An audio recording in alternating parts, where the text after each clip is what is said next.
Muy buenos días, soy Delvis Grisel Ortiz y les doy la bienvenida a otra edición de Delvis Grisel y compañía. Gracias por escucharnos. Hace mucho tiempo que hay muchas voces clamando por una atención a un problema que es realmente grave, que es la situación de violencia contra la mujer en Puerto Rico. Pero sin embargo parece caer en oídos sordos la mayor parte del tiempo la emergencia que se vive en el país con esta situación. Es urgente que la voz sea cada vez más alta, a ver si todos entendemos que hay que hacer cambios de manera urgente, de forma inminente. Por eso hoy me acompaña la licenciada Amarilis Pagán, directora ejecutiva del Proyecto Matria, y también la queridísima amiga y colega Istra Pacheco, quien es oficial ejecutiva del Proyecto Matria. Les doy la más cordial bienvenida a ambas. Gracias por la invitación, Delvis. Una alegría estar contigo. Seguro que sí. Gracias a ustedes por haber aceptado la invitación. En el día de ayer, ustedes emitieron un comunicado de prensa tras la trágica noticia de que se encontró el cadáver de esta joven Rosimar Rodríguez, que todos teníamos esperanza de que su destino no fuera ese, pero que de igual forma así ocurrió. Así que ustedes emitieron un comunicado de prensa haciendo responsable a la gobernadora por dar la espalda a estos procesos. Me gustaría que me explicaras un poco sobre eso, Amarilis. Mira, para nosotras, la gobernadora y otras funcionarias y funcionarios de gobierno son culpables del asesinato de Rosimar y de los otros feminicidios que hemos estado viendo durante el año. ¿Por qué nosotras decimos que son culpables y que le han dado la espalda a las mujeres? Porque han tenido en sus manos propuestas concretas para manejar el asunto de violencia de género en Puerto Rico y simplemente han elegido dar prioridad a otras cosas. Esto no es un tema nuevo, ¿verdad? Se está discutiendo muchísimo ahora mismo por el asesinato de Rosimar y su secuestro, pero la realidad es que las organizaciones llevamos décadas diciéndole al gobierno, oye, mira, estos modelos se han investigado a nivel internacional y funcionan. Estos modelos los comenzamos a implementar en nuestras organizaciones y funcionan. Estas medidas de prevención y estrategias de educación las hemos usado con las comunidades y funcionan. Y lo único que le estamos pidiendo al gobierno es, mira, ya nosotras hicimos la prueba, ya hicimos la investigación, tómate, te lo estamos regalando, ¿verdad? Úsalo para las mujeres. Y el gobierno simplemente ha elegido decir o que no tiene fondos o ha elegido decir que hay complicaciones que no le permiten implementar esas propuestas. Y cuando tú tienes una gobernadora que fue procuradora de las mujeres, que fue fiscal antes de ser procuradora de las mujeres, que fue secretaria de justicia, y le ha tomado un año evaluar una solicitud de que se decrete un estado de emergencia y le ha tomado un año comenzar a moverse en esa dirección, si es que lo hace, ¿verdad? Porque yo digo tomando un año suponiendo que haga algo ahora, pues tú tienes que definitivamente comenzar a señalar porque una se cansa de estar proponiendo, de estar esperando que el gobierno haga su parte y de tener las organizaciones y la sociedad civil que asumir la carga que nos toca y la que le tocaba al gobierno también. Y ya con la muerte de Rosimar, con ese asesinato y ese secuestro, es como la gota que colmó el vaso. Sí, no, y yo pienso, tenemos más de 20, ¿cuánto es el total ahora de feminicidios? No sé si eran 24 o 26, no recuerdo bien el número, pero bueno, una sola muerte. Más de 25. Por eso, un solo feminicidio ya es una emergencia. Claro. ¿Cómo esperamos a 25 y seguimos contando feminicidios? Es que eso yo no lo puedo entender, no lo puedo entender. ¿Tu opinión, Istra? Sí, quiero decirles que esa cifra no incluye mujeres que siguen desaparecidas, mujeres cuya causa de muerte no se sabe. Y de repente es como si no contaran tampoco en las estadísticas para las autoridades. para mí también, no solo como oficial ejecutiva de Proyecto Matria, sino como periodista del medio digital Todas, bien cuesta arriba también poder tener información completa, información verídica, información que se recoja de manera completa. Cuando uno llama a la policía, te dan datos incompletos. Cuando uno llama a la oficina de la Procuradora de las Mujeres, te dicen que esperes, porque ellos tienen que llamar a la policía para actualizar sus números. Ni siquiera la oficina de la Procuradora de las Mujeres, que como bien decía Marilis, está llamada a hacer un trabajo, ni siquiera esa oficina lleva estadísticas. También fue bien llamativo cuando llamé en una ocasión al 911 para saber la cantidad de incidentes por violencia doméstica, pues incluso el 911 trata un poco de minimizar el asunto porque te dice, bueno, lo que pasa es que estas cifras no son confiables porque puede haber que más de una persona haya llamado por más de un incidente y entonces pues una llamada no es equivalente a un incidente. O sea que tampoco hay ni siquiera el seguimiento, ni siquiera hay una forma de búsqueda de información, porque en la medida en la que no se sabe bien qué es lo que está pasando, pues también el gobierno tiene una excusa para no hacer completamente su trabajo. ¿A qué ustedes atribuyen esta? Yo llamaría indiferencia. Es una indiferencia a la realidad que se vive. ¿A qué ustedes atribuyen esto? Mira, nosotras en el año 2019, junto a Kilómetro Cero, publicamos una investigación sobre los feminicidios en Puerto Rico entre el año 2014 al 2018. Y precisamente el título de esa investigación es La persistencia de la indolencia. Feminicidios en Puerto Rico 2014 a 2018. Porque lo que identificaron los investigadores y las investigadoras de esa publicación que hicimos es que a nivel gubernamental no existe un sistema confiable de recogido de datos relacionados con la violencia de género, pero eso no existe porque no hay una voluntad del Estado de reconocer esa violencia y de documentarla, al punto de que encontramos que hay años en que las cifras oficiales de la policía pueden estar hasta un 26% por debajo del número de feminicidios reales en Puerto Rico. Entonces, este año estamos hablando de 25 feminicidios, pero en años anteriores había 52 feminicidios, 53 feminicidios, que eso equivale a decir que en Puerto Rico asesinan a una mujer cada semana. Y esas son cifras alarmantes. Yo tiendo a pensar que esa falta de voluntad de recoger esta estadística está relacionada también con la falta de voluntad de manejar el tema, ¿verdad? Porque hay dentro de nuestro gobierno una estructura cimentada en el discrimen por género. Eso hay que comenzar a decirlo, ¿verdad? Por nombre y apellido. En nuestro gobierno, aunque hay algunas legislaciones como la Ley 54 de violencia doméstica, la propia ley que creó la Oficina de la Procuradora de las Mujeres, que cuando establecen política pública dicen es política pública del Estado Libre Asociado de Puerto Rico, tal. Una cosa es lo que dicen algunas leyes y otra cosa es lo que en la práctica son las políticas públicas que se implementan. Y cuando tú haces una comparación entre las acciones, el presupuesto que se asigna a temas de mujeres y lo que dicen, te das cuenta que hay una disonancia, ¿verdad? Entre lo que dicen algunas leyes y lo que el gobierno hace y las cosas en las que el gobierno invierte su dinero. Es asombroso también ver que hay muchas mujeres que ayudan en esta falta de... porque tenemos, empezando por la gobernadora, por lo que ustedes han dicho de la Comisión de Asuntos de la Mujer, ¿qué pasa? O sea, ¿qué nos pasa? Istra.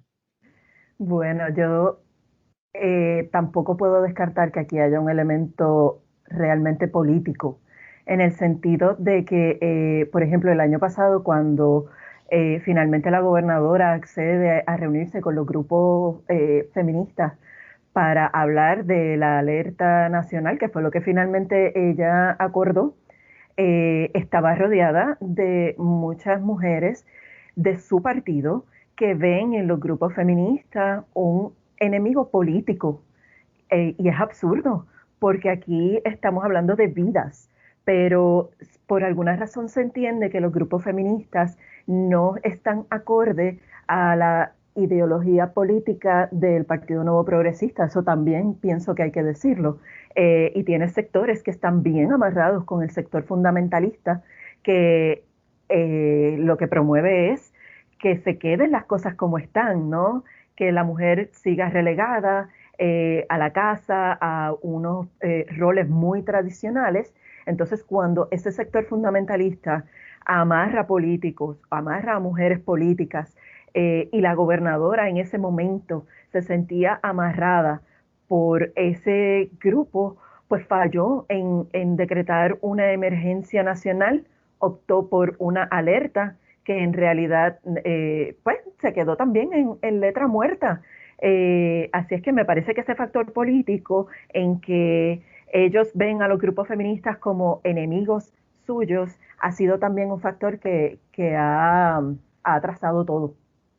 Que nos hemos quedado con unos patrones anteriores y con unas ideas de roles anteriores que nos mantienen en la ignorancia a muchas mujeres, porque eso es ser ignorante de lo que es la realidad de todos estos procesos. Así que el trabajo es como excesivamente arduo, es como dar contra una pared sólida de concreto armado, pero tiene que haber una forma de cambiar esto, de transformar esto, porque si venimos con las estadísticas que tú estás dando, Amarilis, y miramos, como tú dices, podemos ver a través de los años que una mujer por semana es asesinada, es víctima de violencia doméstica, es víctima de tantas cosas. Hablamos de montones de familias que conocen esta problemática, que están impactadas con este asunto, que lo han vivido en carne propia. Estamos hablando de crímenes tan horrendos como mujeres que han sido descuartizadas. Entonces, ¿qué tenemos que hacer para que todo esto se transforme? Pues la verdad es que yo me siento un poco, no sé ni qué palabra usar. Yo no sé si es que estoy todavía con este impacto del asunto de Rosimar, que me ha roto el corazón, de verdad, como me lo han roto todos los demás. Pero es que cuando se añade uno más a la lista, cuando se añade una más a la lista, la verdad es que es como desangrarse, es como desangrarnos. Pero vamos entonces, para no desangrarme y no actuar como una mujer desangrada que está inhábil de hacer alguna cosa, vamos a hablar de las propuestas concretas de ustedes en Matria al gobierno y que esperamos que también las personas que nos escuchan y los ciudadanos y ciudadanas tomen nota, reflexionen, porque yo creo que tenemos que hacer una introspección importante de cuál es el lugar nuestro en todo esto. Yo, mirando todas las cosas que nos pasan en el país y a todo lo que estamos expuestos y los solos que estamos en tantas, solos y solas que estamos en tantas cosas y en tantos procesos, es que cada día va a depender más de que cada ciudadano y ciudadana del país tome responsabilidad sobre nuestro futuro, tome responsabilidad sobre nuestra vida diaria. Yo creo que es la única forma de hacer transformación, en la medida que cada quien, cada uno y cada una diga, yo soy responsable. Hoy yo me levanto y asumo responsabilidad por esto y hago estas cosas en la educación de mis hijos, en la educación de mis hijas, en el trabajo. ¿Cuáles son las propuestas, Amarilis? Mira, Delvis, antes de hablar de las propuestas, yo quería añadir algo a lo que Istra trajo de los asuntos políticos. Y es que a nivel del Partido Nuevo Progresista, el terror al tema de perspectiva de género es reciente, ¿verdad? Cuando digo reciente es que es de ciertas elecciones hacia acá. Porque de hecho cuando se creó la Oficina de la Procuradora de las Mujeres en el 2001, en elecciones anteriores todos los partidos políticos, incluyendo el Partido Nuevo Progresista, hablaba de género y hablaba de crear una Oficina de la Procuradora de las Mujeres. Sin embargo, como pasa históricamente, cada vez que un grupo adelanta derechos, hay otro grupo que trata de echarlos hacia atrás, ¿verdad? Entonces, todos los adelantos que logramos las mujeres en ciertos años en Puerto Rico, la Ley 54, la creación de la Oficina de la Procuradora, todo ese tipo de cosas, de momento encontró un rebote, una fuerza de oposición que logró insertarse en ese partido que es el que ha tenido la oposición más férrea a todo lo de perspectiva de género, educación para la equidad, pero que lo vemos todavía ahora también con candidatos del Partido Popular Democrático, ¿verdad?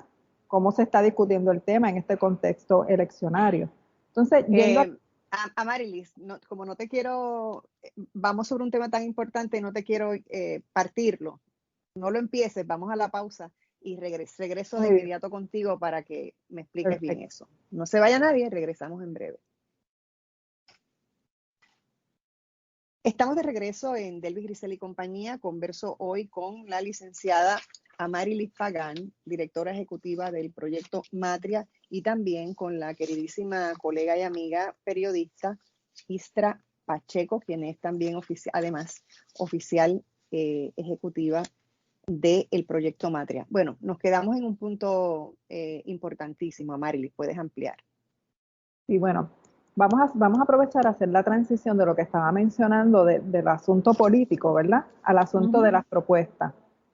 Las dos cosas se relacionan, porque estamos diciendo que cuando las organizaciones de mujeres sometemos propuestas para erradicar la violencia hacia nosotras, nuestras propuestas incluyen medidas dirigidas a crear una sociedad más equitativa.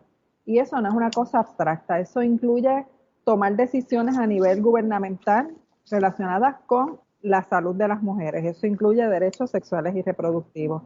Eso incluye tomar decisiones e implementar propuestas relacionadas con desarrollo económico, con educación, con respuesta a desastres.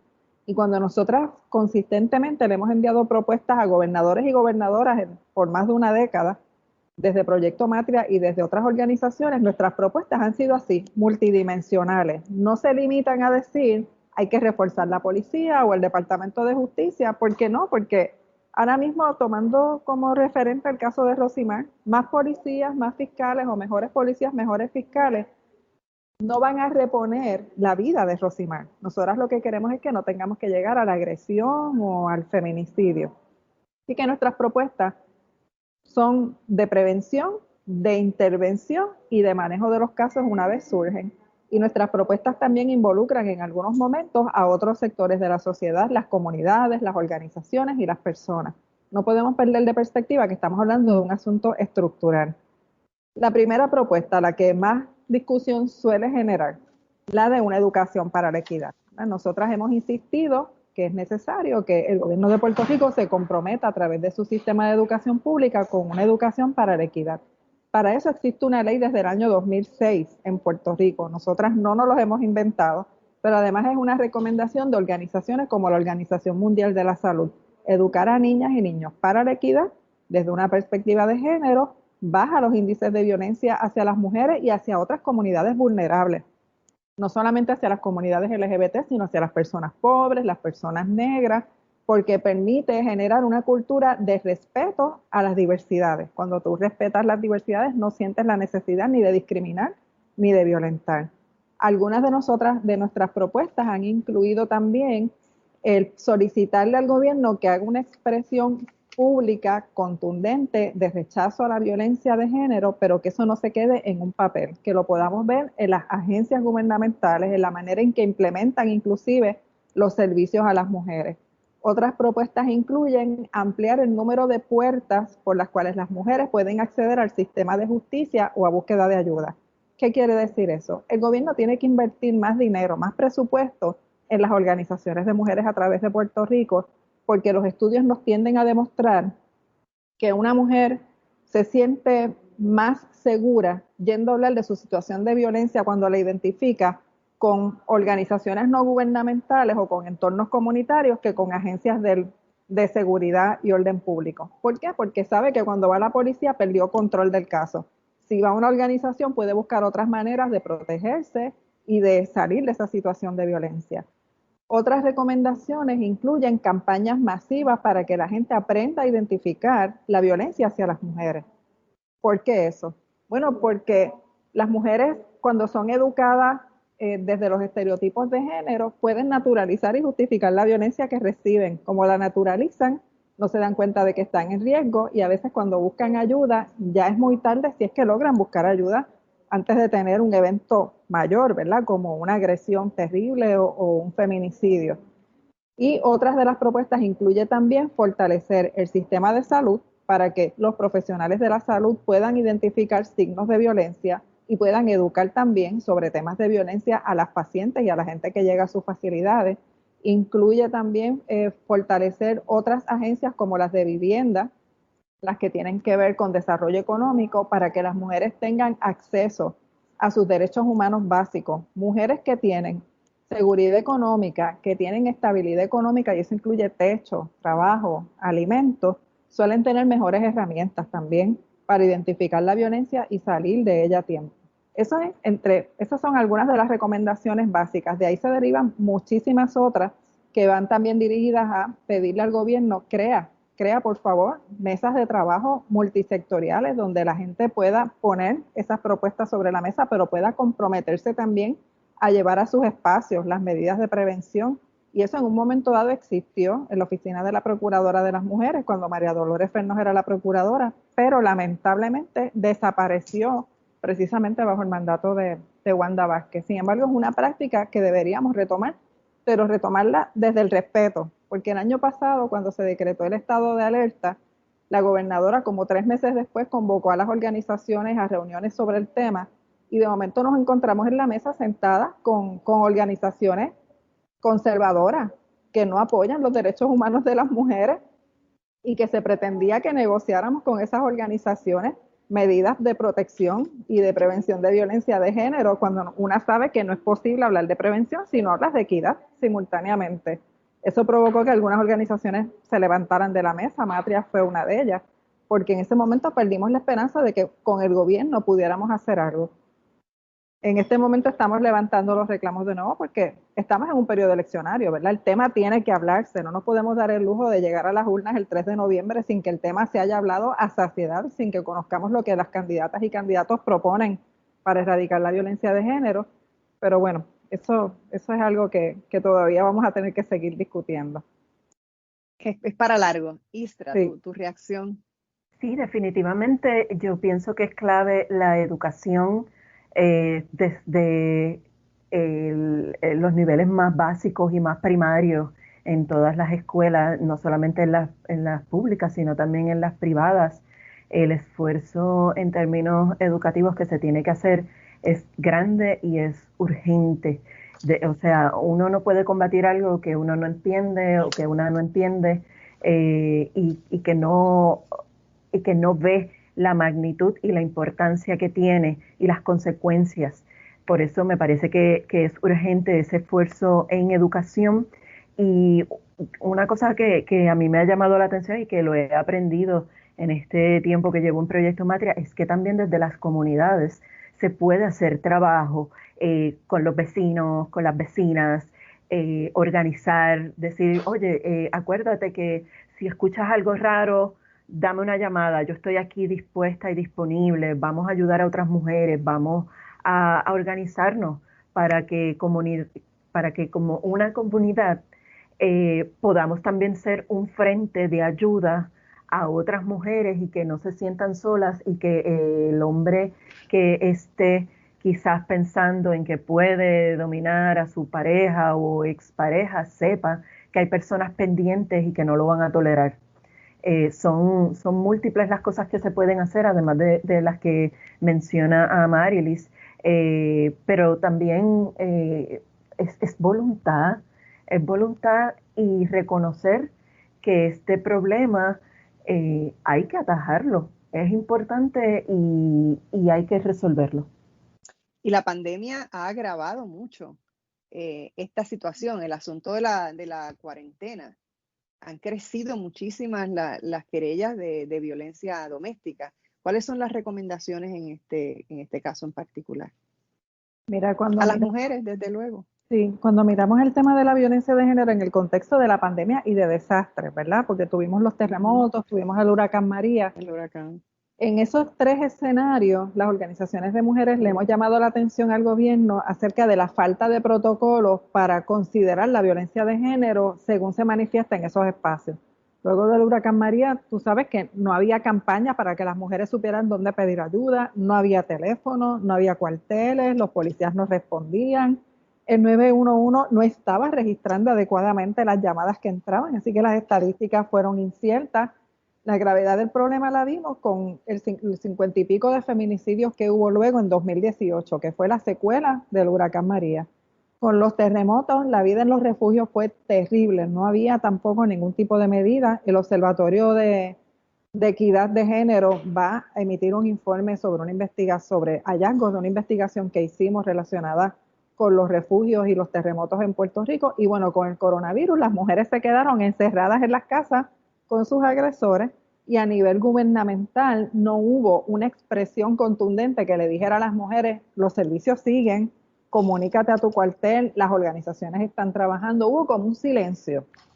Ese silencio lo rompieron las organizaciones con campañas que se generaron desde múltiples organizaciones a la misma vez, recordándole a las mujeres cuáles debían ser sus medidas de seguridad, dándoles sugerencias para planes de escape. Creamos una línea de ayuda porque la línea de la oficina de la procuradora no estaba funcionando y las mujeres no sabían a dónde llamar para pedir ayuda.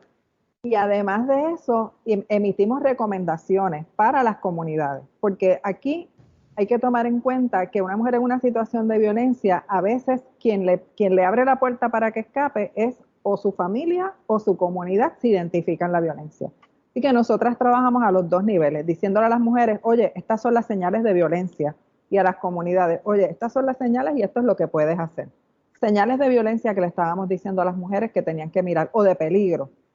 Bueno, si estás con una persona que tiene uso problemático de sustancias o de bebidas alcohólicas, una persona que amenaza con suicidarse, una persona que te ha amenazado de muerte, que restringe tu movimiento porque aprovecharon la cuarentena para prohibirle a las mujeres salir de la casa, que maltrata a tus hijos o a tus hijas y te amenaza con hacerle daño, todas esas son banderas rojas que hay que considerar a la hora de estar en una situación de violencia y que ameritan una llamada a una línea de ayuda. Señales de alerta que tienes que llamar al 911, la amenaza de muerte. En un escenario en que tú estás encerrada con una persona, tú tienes que llamar al 911.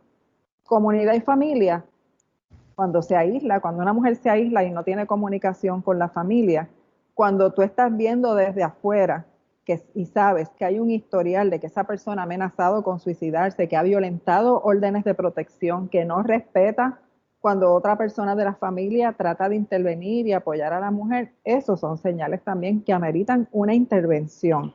Siempre sí, porque una de las cosas que hacen es tratar de aislar de toda cosa a las mujeres. Tengo que pausar, pero regresamos con este punto porque es bien importante y cuando regresemos y terminemos con esa parte, a Marilis e Istra, quiero también recomendaciones para cómo no entrar a una relación como esa. Cómo, ¿verdad? Porque ya ahí estamos hablando de cuando ya estamos en la casa con esa persona, pero ¿qué señales también hay en relaciones de noviazgo, ¿verdad? En relaciones de que cuando conoces a una persona, hay señales también que se ven en esa parte, y en la cosa del enamoramiento las dejamos pasar, pero sobre todo eso regresamos en breve, no se vaya nadie.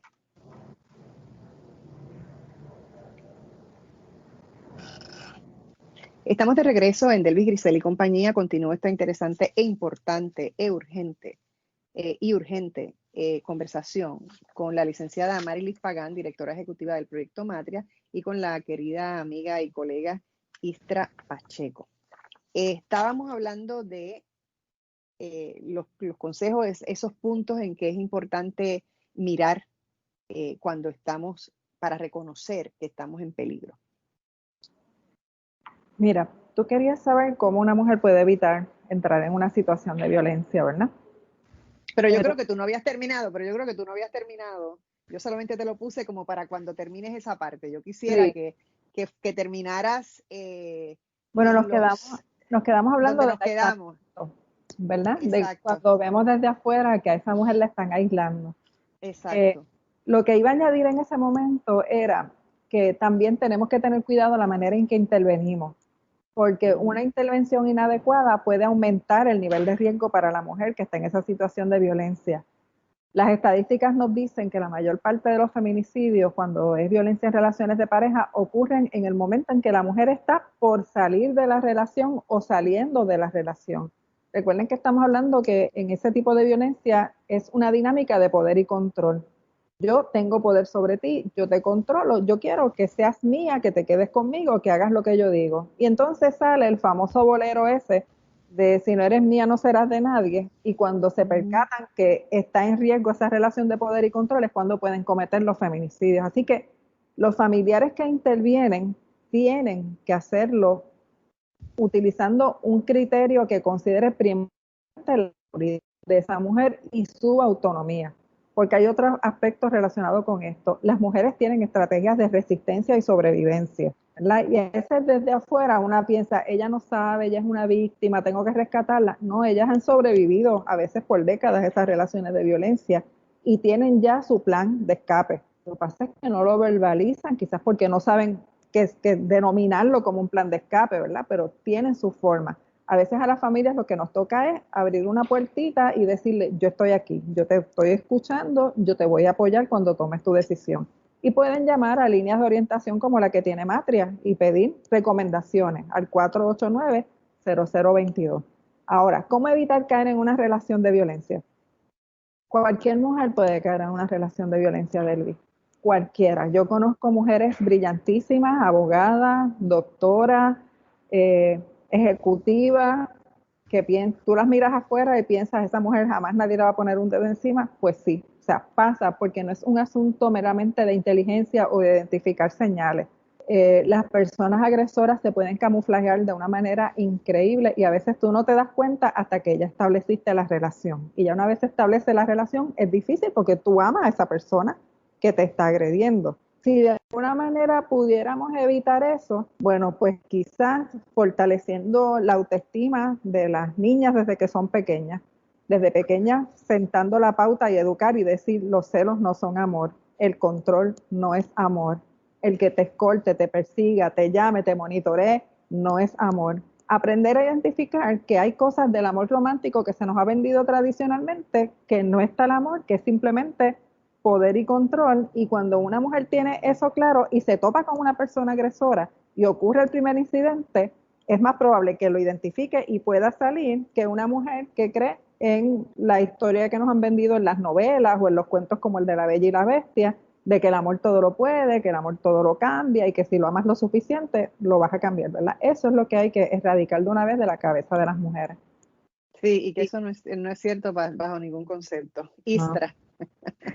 Sí, básicamente eso, la persona que quiere tener control de su pareja suele, suele saber cómo manipular, suele trabajar con las emociones y muchas veces son intentos bien sutiles que no necesariamente te va a levantar la mano a la primera, no necesariamente te va a gritar a la primera, sino que va a ser muy, muy sutil, muy poco a poco para ganar tu confianza y para minar tu autoestima y tu confianza, porque de otra manera no podría tener control sobre ti.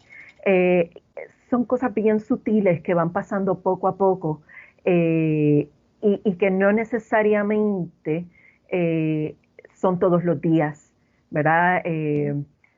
No todos los días te dice algo para mantenerte bajo su ala o su control. O sea que no siempre es tan sencillo identificarlo, pero muy bien, como dice Marilis, hay que estar muy alerta, cosa de que en el momento en el que sí identifiquemos que aquí hay algo extraño, hay que saber que hay que salir, porque no va a detenerse. No va a detenerse, no necesariamente las personas cambian, no importa cuánto nos amemos, las personas no necesariamente cambian y lo que puede llevar a eso es a que se incremente ese poder y la violencia. Sí, sobre todo cuando son tan hábiles, porque tras una cosa de esas de control y de abuso, vienen rosas, vienen canciones, vienen poemas, y una mujer enamorada suele pasar por alto las señales que han sido tan evidentes. Amarilis. Mira, yo pienso que O mejor dicho, que podrían ser tan evidentes, pero eso lo minimiza. a veces son Disculpa. sutiles, pero cuando nosotras hablamos de educar para la equidad, nosotras pensamos que también beneficia a los varones. Yo estoy convencida que la desigualdad por género es asesina de las mujeres, pero también es terrible para los varones porque asesina su espíritu, ¿verdad? Cuando tú tienes niños que desde pequeños le están diciendo, los niños no lloran, los niños no besan, si te empujan, empuja más fuerte.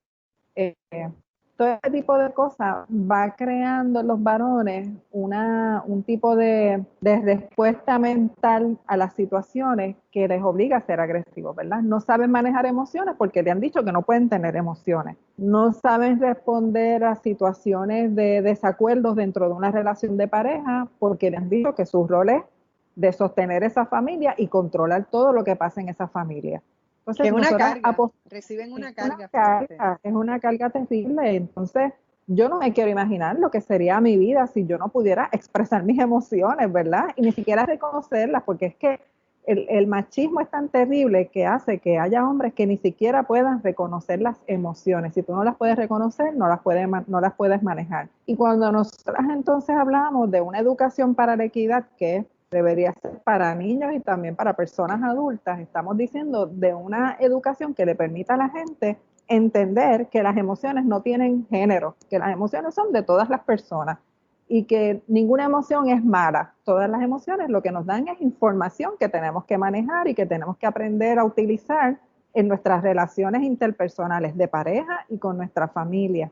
Y si fuéramos a hablar de algún mecanismo de prevención esencial para que las mujeres identifiquen la violencia y para que los hombres no la ejerzan, tendríamos que comenzar hablando de los estereotipos de género y cómo esos estereotipos nos llevan a asumir conductas que al final nos ponen a las mujeres en la posición de víctimas y a los hombres en la posición de victimarios. Eso no tiene que ser así, eso puede cambiar y puede cambiar si todas y todos trabajamos en la misma dirección. Eso me lleva a, hemos hablado del rol del gobierno, pero en todo esto, pero no hemos hablado del rol de los medios de comunicación en todo esto. Y me gustaría, y no estoy hablando específicamente de la prensa también es importante, pero todos los medios, porque estamos hablando de programas de televisión que fomentan todas estas cosas que acabamos de señalar como tan negativas, esa influencia en el rol del machismo versus lo que es la equidad. Hablemos un poco de eso. Istra. Delvis, te estaba escuchando un poco entrecortado, ¿me puedes repetir? Te repito, que hemos hablado de la falta de acción del gobierno y quisiera que habláramos sobre la falta de una acción distinta en los medios de comunicación, no tan solo hablando de la prensa, aunque la incluyo, pero también todo lo que es la televisión, todo lo que son los programas distintos de radio, todo lo que son las películas, todo lo que son las series que fomentan todas estas cosas al revés. Las novelas turcas, o sea. Ahí, claro. Por favor. Por Ajá. favor. Hay que hacer un trabajo. Hablemos de eso, por favor. Hay que hacer un trabajo bien grande para poder identificar eso mismo. Que el cuento de la mujer sumisa que va a encontrar a ese hombre que la va a hacer feliz por el resto de su vida y va a sufrir, pero al final ella va a ser feliz para siempre. Eso no es real. Eso no es real. Y quizás el hecho de que la novela sea tan melodramática puede ayudar a que sepamos que eso es el drama. Y te lo traigo porque hay cosas que a mí me preocupan, por ejemplo, la comedia. En Puerto Rico se hace una comedia tan y tan macharrana que es horrible. Todos los días, horrenda. a las 12 del mediodía, en los canales locales, hay comedias espantosas. Ya yo no soporto ni verlas para ver cuán mal estamos. Con eso también hay que trabajar a nivel local. Hay que trabajar mucho con esa comedia porque se perpetúan estereotipos, se perpetúa que la violencia es graciosa, que eso, que alarte el pelo no está mal, y de ahí a lo demás, pues es un paso. Y entonces, pues también la prensa tiene un papel bien importante, porque la prensa entonces también se ve como el medio o o el programa serio, ¿verdad? Dentro de una barra de programación de algún canal, por ejemplo. Y la prensa a veces comete muchos errores, también repitiendo los reportes de la policía que vienen cargaditos de estereotipos, y los reportes de la policía se culpa mucho a las mujeres de lo que les ocurre, y si no hay un editor o editora con la sensibilidad suficiente y con el tiempo suficiente, repiten como el papagayo, eso tampoco puede ser. A nivel de los medios y de los programas de noticias, hay que ser todavía más responsables todavía, porque yo pienso que la gente te ve como algo serio, como que prestan otro tipo de atención, y hay que ser todavía más responsables aún con lo que los medios y la prensa disemina, ¿no? A través de sus canales. Quiero escuchar lo que tiene que decir Amarly, pero voy a pausar y regresamos en breve. Estamos de regreso en Delvis, Grisel y compañía, y ya estamos en el último segmento. Se nos ha ido el tiempo así como volando. Amarly, tu reacción a los comentarios de Istra y la contestación a mi pregunta sobre el rol de los medios y cómo transformar. Sí, yo estoy de acuerdo con todo lo que Istra dijo y con las premisas que tú estableciste, ¿verdad? Pero a mí me gustaría también hablar de cultura en general, ¿verdad? Porque los medios de comunicación son parte responden a una cultura, claro. Y entonces cuando consideramos la música popular, ¿verdad? Todos los géneros, porque aquí tratan de decir que es el reggaetón el violento hacia las mujeres, pero tendríamos que señalar la salsa, la música pop, el bolero, otras expresiones culturales, como puede ser inclusive las obras teatrales. Tenemos comedias en obras teatrales que son terribles la manera en que retratan lo que es una mujer o lo que es un hombre.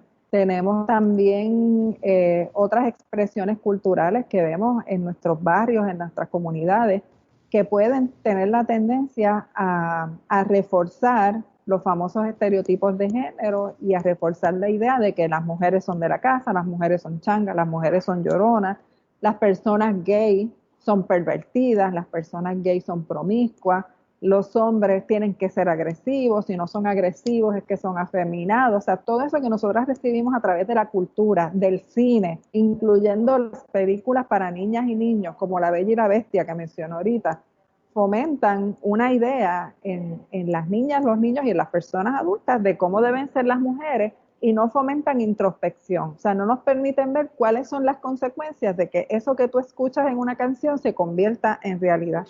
Yo vi hace poco un proyecto interesante que hizo un profesor en América Latina, no me acuerdo en qué país fue, en el que le pidió a sus estudiantes que gráficamente dibujaran lo que escuchaban en la música urbana. Y eran unas escenas bien tétricas. Cuando los estudiantes la dibujaron, los mismos estudiantes estaban impactados e impactadas, ¿verdad? Porque no es lo mismo tú escuchar una letra de una canción que gráficamente visualizar lo que esa letra te está diciendo sobre una agresión sexual, sobre un asesinato, sobre una masacre, ¿verdad?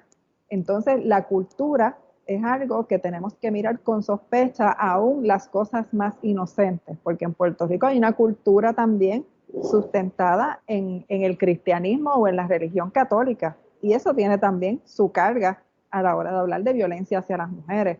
Y esto no tiene que ver con que si uno es católica, cristiana o atea, tiene que ver con la manera en que tú asumes ese discurso que recibes desde instituciones como las iglesias, como los partidos políticos, como las instituciones gubernamentales, y cómo ese discurso tú puedes aprender a filtrarlo para recoger lo bueno y poner en perspectiva lo que es peligroso para las mujeres. Istra, ¿me escuchas? Estoy volviendo a tener problemas con la conexión. No sé si ustedes me escuchan a mí. Sí, te escuchamos, sí. Okay. Te escuchamos perfectamente. Sí, exacto.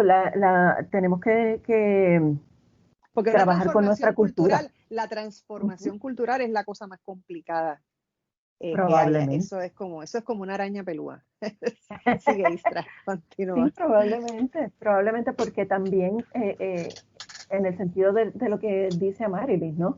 A veces no tenemos los filtros para poder evaluar qué descartar, o aquí me están tratando de vender un estereotipo, déjame no hacer caso a esto.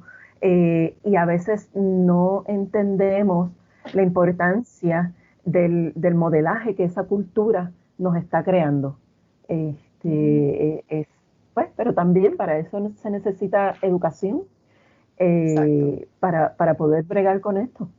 Y un cambio en la mentalidad. Tú estabas hablamos en algún momento sobre películas. Y yo recientemente vi una serie de televisión norteamericana, que ustedes la deben conocer porque tiene ya 21 años en la televisión norteamericana, que es eh, Grey's Special Anatomy. Victims Unit. Ah, No, uh-huh. no, no, no. Ya, No, no, ya. Special Victims Unit. Uh-huh. Y entonces, Law and Order, vamos, Law and Order.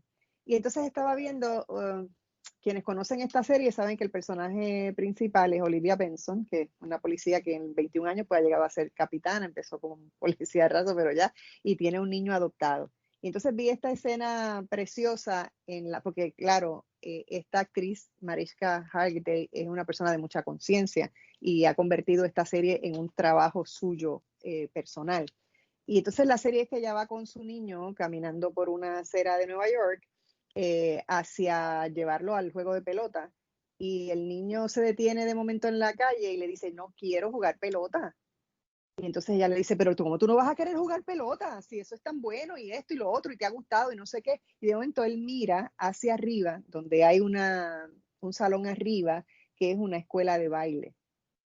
Y entonces le dice, porque le dice, es que yo no me divierto con el béisbol, no me gusta. Y entonces mira hacia arriba y le dice, mira, eso que está ahí arriba, eso es lo que es divertido. Y al final, ese capítulo termina ella llevándolo a la clase de baile, a la clase de ballet, vamos, a la clase de ballet.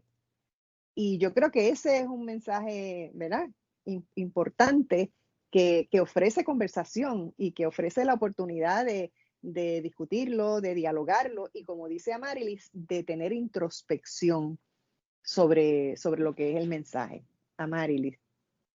Ese Deberíamos tener ejemplo, más de eso en nuestra televisión. sí, eso que traes es bien importante. De hecho, a veces la gente interpreta cuando una habla de mirar la cultura, ¿verdad? Y evaluarla como si una quisiera censurar obras de arte u obras maestras de la literatura. Pero no se trata de eso, ¿verdad? Se trata de desarrollar en la gente la capacidad de leer una obra literaria en la que quizás toda la trama tiene que ver con agresiones sexuales o tiene que ver con el asesinato de mujeres, pero tú puedas, a pesar de que se narre desde la mente del asesino, tú puedas como lectora, lector, tener los elementos para hacer un análisis de eso y saber filtrar, ¿verdad? En nuestra literatura y en nuestra cultura, vamos, volviendo al tema de los boleros, ¿verdad? O de la salsa, tenemos grandes cantantes de salsa y está la canción de Ismael, de Maelo, la de Mami Yo Quiero, la papa, qué sé yo, lista, ¿verdad? O si no, te voy a dar, te voy a dar, te voy a dar. Hay canciones así tan terribles en la salsa. Yo puedo escuchar una canción de salsa, pero puedo hacer el filtro y decir, esto está mal, ¿verdad? Pero la puedo escuchar y a lo mejor la puedo bailar. Digo, yo no sé bailar salsa, pero si bailara salsa, a lo mejor no podría bailar. Pero puedo hacer la distinción, pero la puedo hacer porque tuve acceso a una educación que me permite distinguir la violencia de género. Entonces, cuando nosotras hablamos de educar a la gente, no es decirle, mira, no puedes escuchar salsa, no puedes escuchar, no es censurar, es crear los espacios de discusión para que cuando tú te enfrentes con una expresión cultural que aborda la violencia hacia las mujeres, tú puedas distinguir la expresión cultural de la vida real y lo que eso implica en la vida real de las mujeres y de las personas más vulnerables. No, y es que hay que ver que, por ejemplo, algo de lo que yo hablaría en todas estas cosas es del factor miedo. Los seres humanos, una cosa que nos impacta mucho en nuestra conducta es el miedo. Miedo a que, mira, las personas tienen miedo a todo tipo de cosas y tienen mucho que ver con la falta de educación, con la ignorancia. Mientras más ignorantes, mientras menos educados somos más vulnerables a los temores. Y los temores provocan todo tipo de respuestas. Por eso sería muy importante que nosotros tengamos esa conciencia de ver que, bueno, esto es un miedo, es un temor. ¿Por qué le tengo miedo? No tiene razón que yo tenga miedo y no tengo por qué reaccionar de forma violenta o de forma desagradable a una cosa que es mejor si la dialogo, si la converso, si puedo yo mirar en mi interior, saber que eso es un temor y expresarlo, sencillamente expresarlo, porque tú en vez de dar un puño podrías decir, tengo coraje. ¿Tú no crees? Ujú, exactamente. Definitivo, definitivo. Y yo creo que según ha avanzado nuestra conversación, volvemos de alguna manera siempre al punto básico de la educación.